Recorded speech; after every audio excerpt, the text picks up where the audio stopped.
just put my my fresh oil in, and I put a whole quart in and about 20 more ounces from this second quart, which is what's that, 52 ounces approximately, and it brought me right up to the dipstick high mark. So that's good stuff.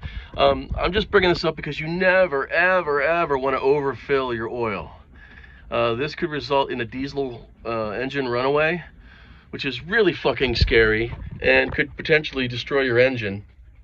In other words, the diesel won't be able to be stopped. You can hit the manual stop here. You can pull the stop up in the throttle, the emergency stop, and nothing's going to happen unless you cut off the air, which means trying to reach back with all this moving, shaking diesel mayhem, because it's going to be running way past top speed, and you're going to have to go back there and try and plug up that entrance to the air filter. You don't want to do it with your fucking hand, because it'll suck a hole right out of your goddamn hand.